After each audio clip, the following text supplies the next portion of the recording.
এই শরীফ ওসমান হাদিকে হত্যার জন্য যারা গুলি ছুড়লো বা যে গুলি করলো তাকে খুঁজতে গিয়ে হিল্লি দিল্লি করে ফেলতেছে এক শ্রেণীর লোক বুদ্ধিজীবী। টাকা এমন একটা জিনিস, টাকা সবকিছু ঢেকে দিতে পারে। টাকার অনেক জোর। আমরা দেখেছি এর আগেও রাজনৈতিক খুন হিসেবে বহু খুনকে ঢেকে দেওয়া হয়েছে। আজ পর্যন্ত 21শে আগস্টের গ্রেনেড হামলার কোনো সুরাহা হয় নাই যে খুনটা আসলে তাহলে তারা করলো। একটা খবর আমাদের সবার মনের ভিতর খুব বেশি নাড়াচাড়া দিচ্ছে। খবরটা আসলে কি ঘটছে, কি ঘটলো, কারা ঘটালো, এটা নিয়ে এখন সবার মধ্যেই এক ধরনের দোদুল্যমানতা কাজ করছে। এক একজন এক একভাবে চিন্তা করছেন। আমরা আমাদের চিন্তাগুলো মানুষের সামনে তুলে ধরছি, কিংবা মানুষের চিন্তাগুলো আমরা আমাদের সামনে দেখতে পাচ্ছি। হঠাৎ করে বাংলাদেশে যে ঘটনাটি ঘটলো সেটি হচ্ছে একজন প্রার্থীকে শুট আউট করা হয়েছে। তাকে একেবারে শর্ট রেঞ্জ থেকে গুলি করে মাথার খুলি পর্যন্ত, মাথার মগজ পর্যন্ত পৌঁছে দেওয়া হয়েছে। যে খুন করেছে সেই লোক হাদির সঙ্গে, শরীফ ওসমান হাদি ইনকিলাব মঞ্চের যে নেতা এবং ঢাকা ৮ আসনের প্রার্থী, তার সঙ্গে প্রার্থীর লোক হিসেবে কাজ করেছেন। তার জন্য ব্যালট পেপার মানুষের কাছে পৌঁছে দিয়েছেন। তার সঙ্গে সঙ্গে থেকে কখন তাকে খুন করা যায় সেই জায়গাটি এবং স্থানটি তারা খুঁজে বের করেছেন, এবং সময়টি তারা খুঁজে বের করে তাকে ঠিক যথাসময়ে একটা গুলি করেছেন। এবং আজকে হাদি, আমরা যেভাবেই বলি না কেন, অলরেডি ডেড ঘোষণা বাকি আছে। আবার ডেড নয়, তার কিছু জীবিত থাকার সিমটম এখনো ডাক্তাররা দেখতে পাচ্ছেন। তবে এখান থেকে ফিরে আসাটা মিরাকল ছাড়া আর কিছুই নেই, এমনটাও ডাক্তাররা বলছেন। এই যে ইনকিলাব মঞ্চের শরীফ ওসমান হাদি, তার উত্থান এবং তার এই যে জবনিকা পার, এই ঘটনাগুলো যদি আমরা একটু তাকাই তাহলে দেখব যে এটা একটা সম্পূর্ণ ব্যতিক্রম ঘটনা। যে হঠাৎ করে বাংলাদেশে একজন তরুণ, একজন যুবক কিভাবে পুরো বাংলাদেশের মানুষের দৃষ্টি আকর্ষণ করবে। খুবই সিগনিফিকেন্ট কিছু বিষয় আছে। বাংলাদেশে দীর্ঘদিন থেকে যেটি চলে আসছে সেটি হচ্ছে যে ভারত নির্ভর একটি কালচার, ভারতীয় বয়ান। তো এই বয়ানের বাইরে বাংলাদেশের মিডিয়া যেতে পারে না, এবং মিডিয়ার যে বয়ানের বাইরে যেতে পারে না, সেই বয়ানের বাইরে সাধারণত বাংলাদেশের মানুষও যেতে পারে না। যে বয়ান তৈরি করেছে শাহবাগ, যে বয়ান তৈরি করেছে আওয়ামী লীগের সফট কালচারাল উইংগুলো, উদিচির মতো উইংগুলো, যে বয়ানগুলো তৈরি করেছে বাংলাদেশের তথাকথিত মিডিয়াগুলো, এবং এই বয়ানগুলোকে পাবলিশ বা পপুলার করার ক্ষেত্রে সবচেয়ে বেশি ভূমিকা রেখেছে বাম দলগুলো। এই কালচারাল হেজিমনির বিরুদ্ধে, ভারতীয় কালচারাল হেজিমনির বিরুদ্ধে 5ই আগস্টের পর খুব শক্তিশালীভাবে যে কাজ করলো তার নাম হচ্ছে শরীফ ওসমান হাদি। এখন প্রসঙ্গ হচ্ছে, তাহলে কি আওয়ামী লীগ হত্যা করলো শরীফ ওসমান হাদিকে? এই ব্যাপারটা বোঝার জন্য আগে একটু এটা ভেবে নেওয়া দরকার যে আওয়ামী লীগের 5ই আগস্টের পর আওয়ামী লীগের শত্রু কি শরীফ ওসমান হাদি একা? ইনকিলাব মঞ্চ একা? না, আওয়ামী লীগের শত্রু এখন সবচেয়ে বড় শত্রু যদি লিটারালি বলতে হয় তাহলে সে হচ্ছেন ডক্টর ইউনূস। তো ঠিক আছে, ডক্টর ইউনূস পর্যন্ত পৌঁছানো যাচ্ছে না, কিংবা ডক্টর ইউনূসকে গালাগাল করা যাচ্ছে, কিন্তু আর তো কিছু করা যাচ্ছে না। সেক্ষেত্রে কি শরীফ ওসমান হাদি? নো। যদি ডক্টর ইউনূসের পর আওয়ামী লীগের এই মুহূর্তে বাংলাদেশের সবচেয়ে বড় শত্রু হয়ে থাকে, তাহলে সেই পূর্বেকার শত্রু অর্থাৎ জামাত বিএনপি, বিএনপি জামাত, বা এখন যদি আমরা দেখতে পাই তাহলে যে বিএনপি আর আগের মতো আওয়ামী লীগের শত্রু নেই, বরং আওয়ামী লীগের পেজ থেকে এখন বিএনপি নেতাদের বক্তব্য নিয়মিত প্রচার করা হয়, তাদের বয়ান প্রচার করা হয়। কেন প্রচার করা হয়? কারণ আওয়ামী লীগের বয়ানগুলো এখন বিএনপির মুখ দিয়ে আসছে। এর কারণটা কি? এর কারণ খোঁজার জন্য আমাদের খুব বেশি থিসিস করার দরকার নেই। জিনিস একটাই, কারণ এই বয়ানগুলো আসলে ভারত থেকে উৎপাদিত হয়। এই ভারতীয় বয়ান, এই বামদের বয়ান, এই শাহবাগীদের বয়ানগুলো একই জায়গা থেকে উৎপাদিত হয়। শুধুমাত্র ডেলিভারি সিস্টেমটা আলাদা হয়, ডেলিভারির লোক, ডেলিভারি ম্যান আলাদা হয়। আগে ডেলিভারি দিত আওয়ামী লীগ, এখন ডেলিভারি দিচ্ছে বিএনপি। এর মধ্যে আর কোনো পার্থক্য নাই। সবচেয়ে নোংরা পলিটিক্সটা হচ্ছে কি, সেটা হলো শরীফ ওসমান হাদিকে হত্যার জন্য সরাসরি, আমি হত্যাই বলছি, এখন পর্যন্ত হত্যাই হয়ে গেছে বলে ধরে নিচ্ছি, শুধু ঘোষণা যেহেতু বাকি। এই শরীফ ওসমান হাদিকে হত্যার জন্য যারা গুলি ছুড়লো বা যে গুলি করলো তাকে খুঁজতে গিয়ে হিল্লি দিল্লি করে ফেলতেছে এক শ্রেণীর লোক বুদ্ধিজীবীরা। কিন্তু এর কোনো আসলে প্রয়োজন ছিল না। কারণ খুনি যত দূরের হোক, সে দিল্লির হোক আর মোসাদের হোক, ইহুদি হোক, অমুক হোক, তমুক হোক, যেই কেউ হোক না কেন, বিদেশিদের এজেন্ট হোক, সে যেই হোক, সে গুলিটা কিন্তু বাংলাদেশে এসে সরাসরি তার হাত দিয়ে তার খুব নিকট থেকে করেছে। এই ঘটনাকে নিকট থেকে পর্যবেক্ষণ করতে হবে। হাদির কাছে, এত কাছে যারা পৌঁছেছে তারা কারা, আর তাদের স্বার্থটা কি। যদি আমরা মোটিভটা দেখি তাহলেই মোটামুটি খুনিকে পাওয়া যায়। খুনি যেই হোক, মূলত কথা হচ্ছে যে খুনি যেই হোক, সে তো ভাড়াটি খুনি হলে নিশ্চয়ই টাকার বিনিময়ে খুনটা করেছে। এরকম একজন প্রশিক্ষিত ভাড়াটে খুনিকে ভাড়া করতে কত টাকা খরচ হয়েছে বা কি পরিমাণ টাকা লাগতে পারে, এটা আমাদের মোটামুটি জানা আছে। আর এই টাকাগুলো এখন কাদের কাছে আছে? বাংলাদেশে টাকা আসতেছে, আমরা বহু আগে থেকে শুনে আসছি।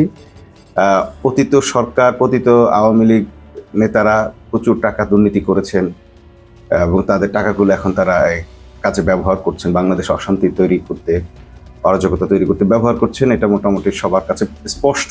কিন্তু সবচেয়ে বেশি টাকাটা আসতেছে কোন চ্যানেল থেকে, সেটাও আমাদের কাছে স্পষ্ট। সেটা হচ্ছে এস আলম গ্রুপ থেকে। এস আলম গ্রুপ যে কয়েক হাজার কোটি টাকা বাংলাদেশ থেকে পাচার করেছেন, সেই টাকা দিয়েই এখন এইসব অঘটনগুলো ঘটানো হচ্ছে, বাংলাদেশের বিভিন্ন অঘটনগুলো ঘটানো হচ্ছে বা বাংলাদেশের রাজনীতিতে প্রভাব বিস্তারের একটি প্রচেষ্টা চালানো হচ্ছে। তো এটা যখন স্পষ্ট, সেখানে কি এটা স্পষ্ট নয় যে এস আলমের গ্রুপগুলোকে বা এস আলমের ব্যবসাগুলোকে এখন বাংলাদেশে পরিচালনা করছেন কে? খুব ভালো করে আমরা জানি, তার নাম সালাউদ্দিন আহমেদ। বিএনপি নেতা সালাউদ্দিন আহমেদই তার ব্যবসা সামলাচ্ছেন। সালাউদ্দিন আহমেদের আবার যদি আমরা এভাবে বিবেচনা করি যে এস আলমের সঙ্গে বাংলাদেশের সবচেয়ে বেশি সম্পর্ক কার? সালাউদ্দিন আহমেদের। তিনি বিএনপি নেতা, তাকে বিএনপিতে ইম্পোজ করা হয়েছে, সুপার ইম্পোজ করা একজন নেতা, যিনি শিলং থেকে এসেছেন, শিলংয়ের ট্রেনিং শেষে এসেছেন এবং এসে তিনি শিলংয়ে গেছেন এস আলমের তত্ত্বাবধানে, ওখানে থেকেছেন এস আলমের খরচে, আবার দেশে ফিরে এখন এস আলমের গাড়ি বাড়ি, তার রাজনীতি, তার ধন সম্পদ, ব্যবসা বাণিজ্য সবকিছুর দায়িত্ব নিয়েছেন। তো যেই এস আলম গ্রুপের টাকা বাংলাদেশ থেকে পাচার হলো, যে এস আলমের গ্রুপের টাকা দিয়ে এখন বাংলাদেশে অরাজকতা তৈরি হচ্ছে, তো সেই এস আলমের সঙ্গে যার জড়িত তাকে তো আপনারা হাত দিতে যাচ্ছেন না, ধরতেও যাচ্ছেন না। কিংবা তারই খুব সজ্জন ব্যক্তি মির্জা আব্বাস, ঢাকা ৮ আসনের অপর প্রার্থী, তাকেও আপনারা ঘাটতে যাচ্ছেন না, তাকেও তল্লাশি করছেন না, জিজ্ঞাসাবাদ করছেন না। শুধু আপনারা এই খুনের মূল আসামিকে আপনারা ধরাছোঁয়ার বাইরে নেওয়ার জন্য আপনারা রয়ের কথা বলছেন, মোসাদের কথা বলছেন, অমুক ভূত তমুক ভূত, এসব আজগুবি গল্প না বলে সবচেয়ে নিকটবর্তী খুনি সাসপেক্ট যে আছে, সে সাসপেক্টে আপনারা গ্রেপ্তার করেন। গ্রেপ্তার না করলে ওসব গাঁজাখুরি গল্প দিয়ে বা ভৌতিক গল্প দিয়ে মানুষকে খুব সুন্দর করে হয়তো ম্যানেজ করা যাবে, কিন্তু খুনাখুনি বন্ধ করা যাবে না। কারণ টাকা এমন একটা জিনিস, টাকা সবকিছু ঢেকে দিতে পারে, টাকার অনেক জোর। আমরা দেখেছি এর আগেও রাজনৈতিক খুন হিসেবে বহু খুনকে ঢেকে দেওয়া হয়েছে। আজ পর্যন্ত 21শে আগস্টের গ্রেনেড হামলার কোনো সুরাহা হয়নি যে খুনটা আসলে তাহলে কারা করলো। এবং এই ধরনের ঘটনা তো বাংলাদেশে আরো ঘটছে এবং ঘটতে থাকবে। আমরা এই মুহূর্তে সবাই দেখতে পাচ্ছি যে 5ই আগস্টের পর কারা খুনাখুনিতে অভ্যস্ত হয়ে পড়েছে। 2 শতাধিক মানুষকে খুন করেছে, ছাত্র হত্যা করেছে, পাথর দিয়ে মানুষ হত্যা করেছে। রাউজানে বা চট্টগ্রামে নির্বাচনে অংশ নিয়ে সেখানে একেবারে সরাসরি হত্যাকাণ্ডের ঘটনা ঘটেছে। প্রার্থীর উপর গুলি করা হয়েছে আরেকজনকে, সেটাকে প্রার্থীর উপর নেওয়া হয়েছে। বহু ধরনের নাটক কিন্তু হয়ে গেছে। এই খুনিদেরকে বা খুনি দলকে কি আমরা চিনি না? চিনি তো। তাহলে সেই খুনি দলকে কোনোভাবে অ্যাড্রেস না করে ভূতের উপর নাম দিয়ে যদি সেভাবে খুনিকে আরো বহুদিন ধরেও তল্লাশি করা হয়, আসলে কিছুই হবে না। ঘটনা যেটা ঘটে গেছে। এখন এটার জন্য অনেক শক্তিশালী কথা বলা হবে, উদ্যোগ নেওয়া হবে, কিন্তু আসলে খুনি ধরা পড়বে বলে আমার মনে হয় না। শরীফ ওসমান হাদির জন্য সর্বপ্রথম যিনি ভোকাল হয়েছেন তিনি হচ্ছেন ডক্টর মোহাম্মদ ইউনূস। এটি কেন?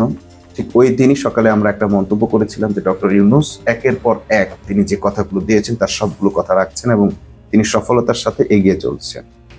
তো ডক্টর ইউনূস যখন তার সাফল্যের চূড়ায় পৌঁছে যাচ্ছেন, কারণ তিনি যতগুলো কথাই দিয়েছেন, সংস্কারের কাজটা তিনি যতটুকু পেরেছেন করেছেন, বিচারের কাজটা মোটামুটি এগিয়ে এনেছেন, নির্বাচন সবচেয়ে বড় কথা হচ্ছে যে নির্বাচন তিনি যথাসময় দিয়েছেন, ঘোষণাও দিয়ে দিয়েছেন, যেটা দেবে না বলেও বহু ধরনের জলঘোলা করা হয়েছে। তারপরে বিডিআর হত্যার স্বাধীন তদন্ত কমিশন গঠন হলো, বিচার বিভাগের স্বাধীন বিচার বিভাগ হলো। একের পর এক তিনি যখন সাফল্যের দিকে এগিয়ে যাচ্ছেন, ঠিক সেই সময় একটা সুষ্ঠু নির্বাচন তিনি যখন করার অঙ্গীকার করেছেন এবং যথাসময়ে তিনি নির্বাচন ঘোষণা দিয়েছেন, তখনই এই ধরনের একটি ঘটনা ঘটানো হলো আসলে ডক্টর ইউনূসকে ব্যর্থ করার জন্য। এবং আমরা দেখছি যে কারা তাকে ব্যর্থ করতে চায়, কারা শুরু থেকেই ডক্টর ইউনূসকে জামাতি সরকার বলে বেড়াচ্ছে। ঠিক একই চ্যানেল থেকে, ভারতীয় চ্যানেল এবং বাংলাদেশের একটি বড় দলের পক্ষ থেকে কিন্তু ইউনূস বিরোধিতা চলছে এবং তারাই শুরু করেছে। একই চ্যানেল থেকে সমন্বয়কদের বিরোধিতা চলছে, একই চ্যানেল থেকে এই শরীফ ওসমান হাদির মতো যে তরুণরা, টকবকে যুবকরা বাংলাদেশকে নতুন করে স্বাধীন করেছে, তাদের বিরোধিতা চলছে।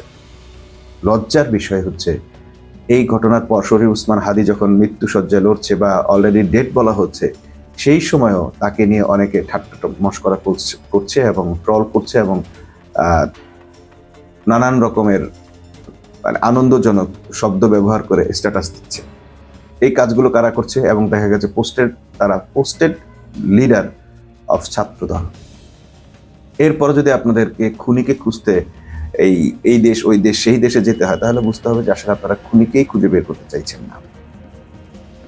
কে কতটুকু কিভাবে জড়িত আছে সেটা বের করার আগে আপনারা যদি দেখতেন যে আসলে সবচেয়ে নিকটবর্তী মানুষটা কে তাকে গুলিটা করেছে এবং তার সঙ্গে অন্যদের জড়িত হবার কোনো সুযোগ আছে কিনা। এই যে খুনি হিসেবে যাকে সাসপেক্ট ধরা হয়েছে, তাকে পিস্তল সহ 50 লাখ টাকা চাঁদাবাজি করেছে, লুটপাট করেছে, এইরকম একটি ঘটনায় তাকে পিস্তল সহ আগ্নেয়াস্ত্র সহ গ্রেপ্তার করার পরও তাকে 1.5 মাস বা 2 মাসের মাথায় তাকে জামিন করে নিয়ে গেল কে?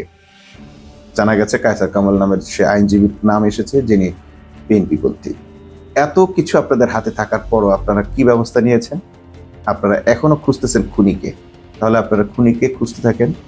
আর এর মধ্যে আরো যে খুনগুলো হয়ে যাবার, যেমন আমরা দেখলাম যে শরীফ ওসমান হাদির আগে এবি পার্টির ব্যারিস্টার ফুয়াদ ভাইয়ের উপর হামলা হয়েছে, আরো নরসিংদীতে জামাতের উপর চরম হামলা হয়েছে, একেবারে কোপাকুপি পর্যন্ত করেছে। আরো কয়েকটা জায়গায় প্রায় খুনাখুনের মতো অবস্থা। পাবনায় আমরা দেখলাম পাবনা প্রার্থীর উপরে ভীষণ ধরনের হামলা হয়েছে। কিন্তু যেহেতু তারা রাজনৈতিক দল, তাদের এই খুনাখুনিকে রাজনৈতিক বৈধতা দেওয়া হয়েছে।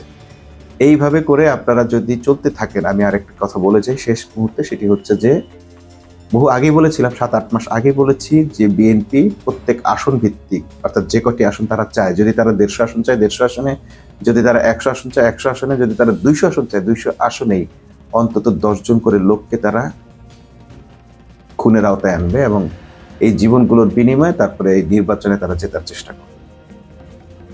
অতএব এই রাজনৈতিক সংস্কার ছাড়া যে নির্বাচনের ঘোষণা দেওয়া হয়েছে, সেই এই রাজনৈতিক সংস্কার ছাড়া যদি, যেহেতু তফসিল ঘোষণা হয়ে গেছে, এখনো যদি সরকার পারবে কি পারবে না জানি না, কিন্তু এই মানুষগুলোর প্রাণ আপনাদের হারাতে হবে। যদি 200 আসন হয় তাহলে 10 জন করে হলে 2000, অর্থাৎ শেখ হাসিনা যে পরিমাণ মানুষ হত্যা করেছে, প্রায় সম পরিমাণ বা তার চেয়ে বেশি মানুষ হত্যার মধ্য দিয়ে একটি নতুন নির্বাচন হতে যাচ্ছে। যদি বিশ্বাস না হয়, আপনারা বিএনপির অন্তর্কোন্দলের অতীত হিস্ট্রি ঘেটে দেখুন এবং অন্যান্য নির্বাচনের হিস্ট্রিগুলো ঘেটে দেখুন কিভাবে তারা রক্তের বিনিময়ে কেন্দ্র দখল করেছে। হয়তো আপনারা রাজনীতি আরো বহুকাল ধরে করবেন, কিন্তু যে মানুষগুলো জীবন যাচ্ছে, সে মানুষগুলো কিন্তু আর ফিরে আসবে না। জুবাইদা রহমান দেখা করতে গেছেন শরীফ ওসমান হাদি পরিবারের সঙ্গে, একদিকে তিনি সান্ত্বনা দিচ্ছেন, আরেকদিকে তারই দলের আফরোজা আব্বাস, শরীফ ওসমান হাদির নিকটতম সহযোগী ফাতেমা ঝুমার সঙ্গে কি ধরনের ব্যবহার করেছে, তাকে বস্তির মেয়ে থেকে শুরু করে আরো অনেক আজে বাজে কথা বলেছে। এই ঝুমাকে, অর্থাৎ এই ইনকিলাব মঞ্চের ঝুমাকে নিয়ে ছাত্র দলের পোস্টেড নেতারা, ঢাকা বিশ্ববিদ্যালয়ের নেতা নেত্রীরা বহু ধরনের কথা বলেছে। এমনকি আন্দোলনের বড় বড় নেতারা পর্যন্ত, তাদের আন্দোলনের নেতারা পর্যন্ত বাজে বাজে কমেন্ট করেছে। কেন? কারণটা হচ্ছে ইনকিলাব মঞ্চকে তারা সমূলে ধ্বংস করতে চায়। শরীফ ওসমান হাদিকে সরিয়েছে, এখন আমরা যদি ধরে নিই এইভাবে যে মির্জা আব্বাস সরিয়েছে শরীফ ওসমান হাদিকে, এবার মির্জা আব্বাস সরানোর টার্গেট নিয়েছে ঝুমাকে, অর্থাৎ দ্বিতীয় যে দায়িত্বে আসতেছে ইনকিলাব মঞ্চের, তাকেও নানাভাবে নোংরাভাবে আক্রমণ করে মাঠ থেকে সরিয়ে দেওয়ার একটি ষড়যন্ত্র চলছে। এই ষড়যন্ত্র যারা স্পষ্টভাবে করছে তাদের বিরুদ্ধে কোনো কথা না বলে, ব্যবস্থা না নিয়ে যদি হিল্লি দিল্লি এই খুনিকে খোঁজা হয়, তাহলে হিল্লি দিল্লি যে সবকিছুতেই হাত থাকে সেটা সত্য, কিন্তু এইভাবে খুঁজে আপনারা আপনাদের আসল মঞ্জিলে পৌঁছাতে পারবেন না এবং জনগণকেও আসলে তেমন কোনো ভালো কোনো প্রতিবেদন দিতে পারবেন না। আর খুনোখুনি বন্ধ করতে হইলে এই রাজনীতির নামে যে খুনগুলো হচ্ছে সেগুলোর বিচার খুব শক্ত হাতে করতে হবে। গোস্তের মধ্যে আলু কম হয়েছে না বেশি হয়েছে, স্বরাষ্ট্র উপদেষ্টা যদি এটা খুঁজতে যান তাহলে মানুষের খুন আরো বেশি হতে থাকবে।